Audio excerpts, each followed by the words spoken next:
The unthinkable has happened on the Donbas front. Russia has punched a hole straight through Ukraine's primary defensive line. Not an outdated trench, not an old fortification, but a newly built stronghold designed to hold back any major assault. Now, in a lightning-fast advance not seen for years, Russian forces are expanding that breach at a pace that shocks even their own commanders. In just days, entire sectors have shifted from contested to critical. What comes next could determine whether this region holds or collapses entirely. According to military principles, the most vital rule is never to allow your opponent to penetrate your central defensive line. Yet, in Donbas, that is exactly what has unfolded. This was not a probing skirmish. It was a deliberate, concentrated Russian operation, one that exploited a weakness in Ukraine's force distribution. In this sector, there simply weren't enough defenders in place to hold back a full-scale, high-intensity assault. Analysts are calling it Russia's most successful maneuver in a very long time. Comparisons are being drawn to historic offensives, moments when Russian forces moved with stunning speed. Now, they've done it again. Within a matter of weeks, the front has shifted dramatically.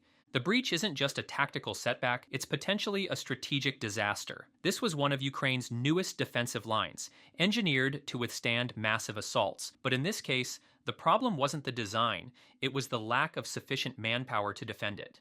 Russian intelligence appears to have identified the gap, shifted their attack vector, and struck with overwhelming force. Originally planning to push toward Pokrovsk, they redirected their efforts northward, where the opening was waiting. The result? The defensive line was shattered in this section, giving Russia a dangerous foothold. This isn't just about one breakthrough, it's about what that breakthrough enables next, the possibility of a massive encirclement.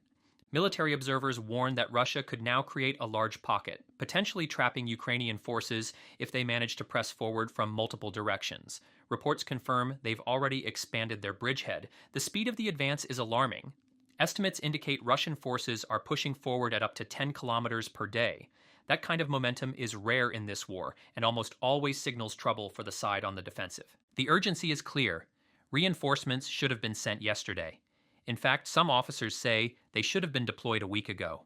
Without them, Ukraine is facing a situation where even halting the advance will be difficult, and rolling it back could be nearly impossible.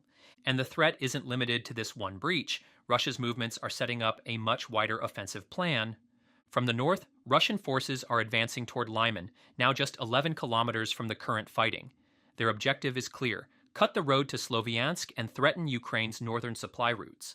If successful, they could put enormous pressure on the entire Ukrainian grouping in Sloviansk, Kramatorsk, and Kostiantynivka, a major urban stronghold in the region. The terrain complicates the picture. Any Russian push towards Sloviansk will have to cross a significant river, a challenging task. But this hasn't stopped their multi-directional strategy. In addition to their northern thrust, Russian troops are moving from Chasiv Yar and other southern axes, applying pressure from multiple points at once. This pincer approach forces Ukraine to divide its already stretched forces, making a concentrated defense even harder to sustain. The deeper this breach gets, the more dangerous it becomes, because Russia could soon be using Ukraine's own fortifications against them. The defense lines in this sector are heavily fortified with trenches, hardened positions, and strongpoints. But if the enemy takes control of even one segment, it becomes a fortress for them. Analysts warn that once Russia occupies a portion of these positions, ejecting them will be extraordinarily difficult. The line's strength works both ways. In the wrong hands, it becomes a shield for the attackers. This is exactly why immediate counteraction is critical. Airstrikes, artillery, and armored reinforcements should already be targeting the breach before Russian troops can dig in. But even with these measures, reclaiming lost positions in this environment will be extremely costly. Multiple field reports from officers, soldiers, and volunteer networks confirm that Ukrainian forces were caught off guard in this sector. Commanders had concentrated manpower in other threatened areas, leaving this one undermanned. Russia seized the opportunity, shifting their focus and striking where defenses were weakest. Military sources describe this as the most serious frontline setback since the start of the year. If unchecked, it could alter the balance of control in the Donbas. And it's not just the ground that's at stake. Supply lines are already under fire. Russians have reportedly cut the road from Dobropilya to Kramatorsk, a key supply route for Ukrainian forces. While some alternative routes remain open, particularly via Sloviansk, they are slower and less efficient, which could impact the flow of ammunition, food, and reinforcements.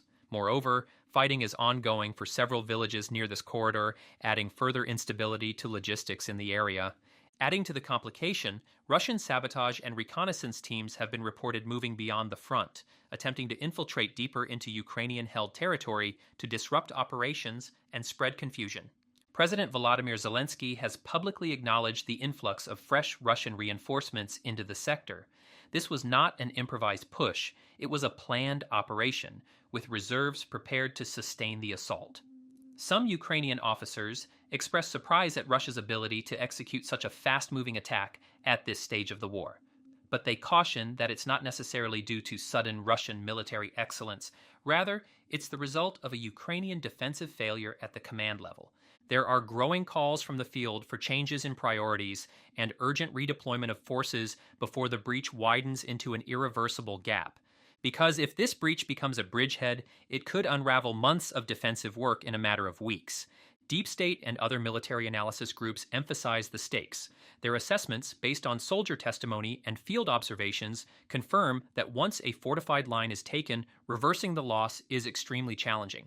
They also note that Ukraine's defense here wasn't undermined by poor construction, but by the simple fact that too few soldiers were stationed in the sector. If the breach isn't sealed quickly, Russia will have the opportunity to expand sideways, consolidating their position and threatening to encircle Ukrainian forces in the surrounding areas. This would not just be a tactical loss, it could have operational and even strategic consequences for Ukraine's position in the Donbas. Meanwhile, other parts of the front are also under pressure. In Chasiv Yar, Russian troops are maneuvering through open fields, seeking to bypass difficult terrain and Ukrainian defenses. Progress is slower here, but the direction of their push remains concerning. The combined effect of multiple advances, even if some are limited, puts further strain on Ukraine's ability to respond effectively in the Donbas breach zone. What happens next depends on speed, and not just Russia's. Ukraine's ability to reinforce, counterattack, and stabilize this sector will determine whether this is a temporary setback or the beginning of a larger collapse. At the moment, optimism is scarce.